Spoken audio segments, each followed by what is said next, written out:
Asian news में आपका स्वागत है। मैं हूं गणेश अग्रवाल और आप देख रहे हैं दमोह जिले की खबरें। दमोह जिले के ग्राम बासा तारखेड़ा में हुए हत्याकांड के मामले में पुलिस के द्वारा बड़ा खुलासा किया गया है।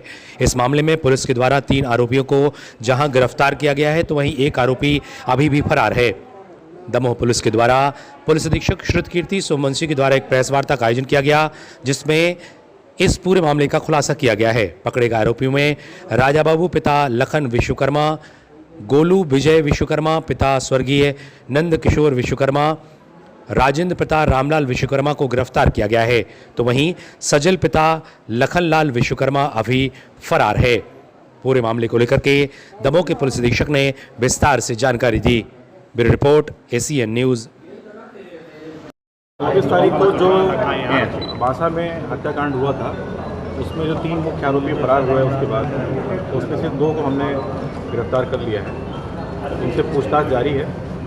उनसे प्राप्त जो सूचना है उसमें जो घटनाक्रम है वो कुछ इस प्रकार से सामने आया कि 24 तारीख की जो घटना हुई थी 24 मई की, उसमें दोनों पक्षों ने आपस में मारपीट की थी और काउंटर FIR करवाई थी।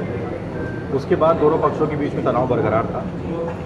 लगातार ही दोनों पक्ष एक दूसरे से गाली गलौज कर रहे थे और आए दिन लोगों के बीच में झगड़े होते रहे। उसके बाद 24 जून को जो आरोपी पक्ष है उसने रात में शराब पीकर ये मंत्रणा की आपस में और योजना बनाई कि जो दूसरा पक्ष है उसको अब शांत करने का टाइम आ गया है और ये लोग और ये झगड़ा और ये लड़ाई झगड़ा और नहीं कर सकते। 24 तारीख की सुबह इन लोगों ने जो मृतक पक्ष के 2 लड़के हैं उनको बासा के पास रोड पर उनका वेट किया और उनको वहाँ पर गोलियों से उनकी हत्या कर दी, गोली चलाकर। उसके बाद ये अंदर गांव में गए जहाँ पर मृतक पक्ष का परिवार का घर है, उनके घर के सदस्यों पर भी गोलियां चलाई और फिर वहाँ से ये भागे और तीसरी घटनास्थल पर पहुँचे जहाँ पर जो मृतक रमेश विश्वकर्मा है उसकी भी गोली मार के हत्या की और उसके बाद तलवार से उसकी गर्दन काटी और फिर वहाँ से ये भागे। अभी इनसे प्राप्त सूचना के आधार पर ये पूरा घटनाक्रम सामने आया है। इसके पीछे इन्होंने वेपन, गाड़ी, बाकी सारी चीज़ें किससे ली हैं, कहाँ से खरीदी हैं, उस बारे में पूछताछ अभी हम इनसे कर रहे हैं। आगे ये इन्फॉर्मेशन उपलब्ध करा दी जाएगी। किया था कि मुझे जानकर वो आपका सहकर्मचारी था, क्या आपको लगता है कि उसकी भूमिका भी संदिग्ध है इस मामले में? नहीं, पीड़ित पक्ष ने जिस संबंध में आवेदन दिया था 24 तारीख की घटना के बाद 3 दिन के अंदर ही उन्होंने ये आवेदन दिया था और उस 3 दिन में दोनों पक्षों की तरफ से FIR की गई थी। दोनों पक्षों का बाउंड ओवर भी किया गया था। दोनों पक्षों की जो भी मारपीट की घटना थी उस पर ऑलरेडी FIR हो चुकी थी। उसके बाद उस आवेदन पर किसी प्रकार की वैधानिक कार्रवाई शेष नहीं थी।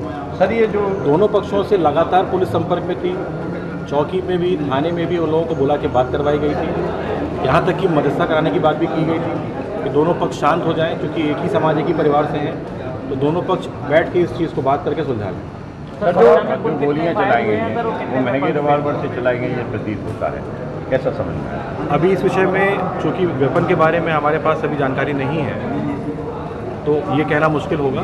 हालांकि जित संख्या में वेपन से गोलियां दागी गई हैं, ज़रूर ये अच्छी क्वालिटी का होना चाहिए, क्योंकि इस संख्या में जो देसी वेपन होता है उससे इतने फायर नहीं होते। सर, घटना में कितने फायर हुए और कितने वेपन थे? जो हमें खाली कार्ट्रिज मिले हैं वो पहली घटनास्थल पर 24 मिले हैं।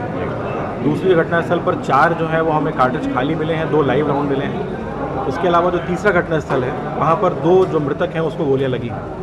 इस प्रकार से लगभग 30 से 32 राउंड जो है वो हमारे पास सूचना में प्राप्त हुए। कितनी FIR कितनी हुई? इस पूरे मामले में 2 FIR हुई हैं। हमने जो बासा के पास लड़कों की हत्या हुई है उस FIR को अलग किया है, क्योंकि वो दूसरे घटनास्थल से दूर है, और बाकी जो उनके घर पे फायरिंग हुई है और रमेश विश्वकर्मा की हत्या हुई है उसकी FIR अलग की। 307 का भी कोई इस पर लड़की जो मृतक पक्ष के परिवार के लोग हैं उसमें एक लड़की ने ये आरोप लगाया था कि गोली उनके ऊपर भी चलाई गई है और वो लोग घर के अंदर भाग गए, इसलिए उसमें एक 307 की FIR भी शामिल थी।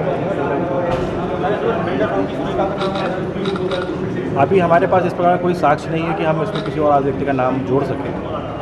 आरोपियों से पूछताछ के बाद जो भी सामने आएंगे उनको शामिल करेंगे। परिजन आरोप लगा रहा है बिल्डर कहाँ से। अब मैं जैसा कि पहले कई बार बोल चुका कि हमारे पास जिन जिन साक्ष्यों के आधार पर लोगों को शामिल करने की सहूलियत होगी हम उनको शामिल करेंगे। अभी तो उनसे आर्म्स के बारे में बातचीत शुरू हुई है, पूछताछ शुरू हुई है, अभी बरामदगी नहीं हुई है।